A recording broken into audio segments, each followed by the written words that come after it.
J'étais sûr de vouloir faire ça, ouais, depuis que je suis tout petit en fait.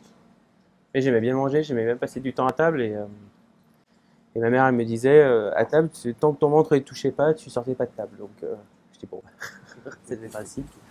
Et bon, là il touche toujours pas, mais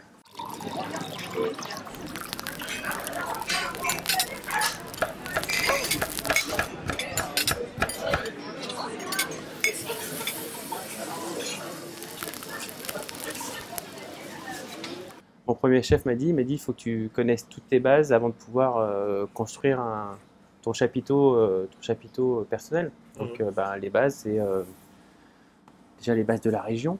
Déjà, si tu connais tes bases de la région, au moins, ouais, déjà c'est un pas quoi. Et puis les bases de la cuisine française tout simplement.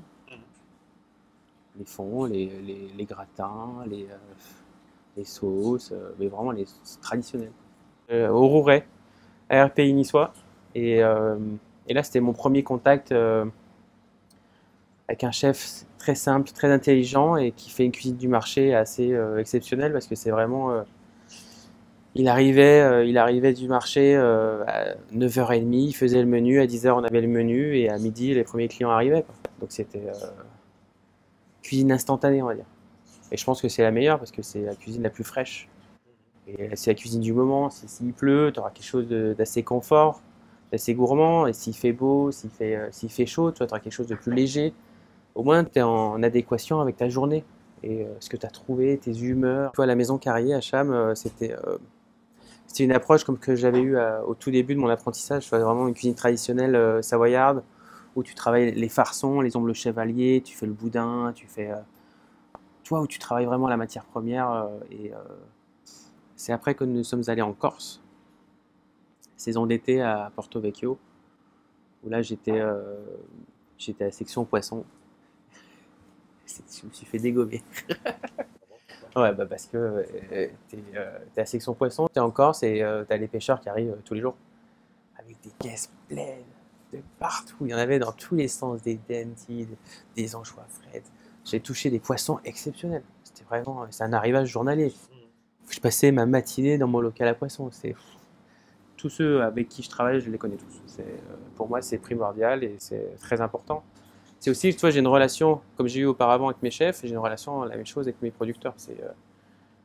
Je m'entends très bien avec eux. Il faut vraiment que je m'entende super bien, que ce soit une relation honnête, tu vois, vraiment que ce soit en double sens. Et tu sais, qu'on ait cette relation, comme voilà, c'est vraiment une relation. C'est pas juste un fournisseur, parce que j'ai pas de fournisseur. J'ai vraiment que des producteurs.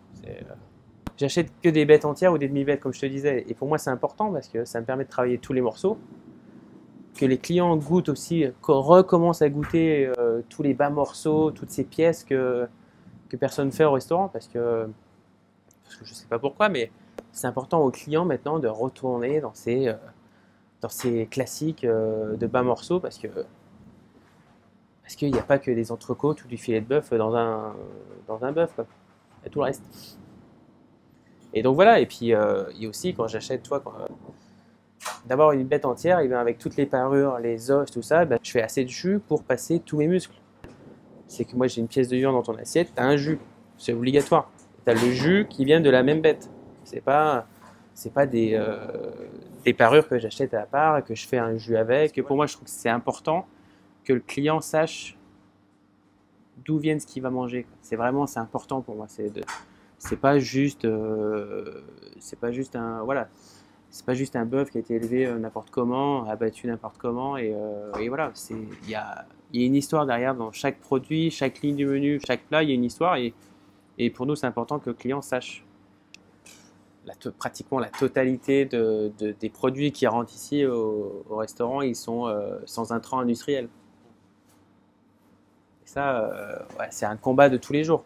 C'est un combat tous les jours pour avoir des produits bio, de maraîchers, de paysans qui traitent rien, qui fassent attention à leur sol, comme pour les vins, en bio, biodynamie. C'est vraiment, on essaye d'être le plus pur possible.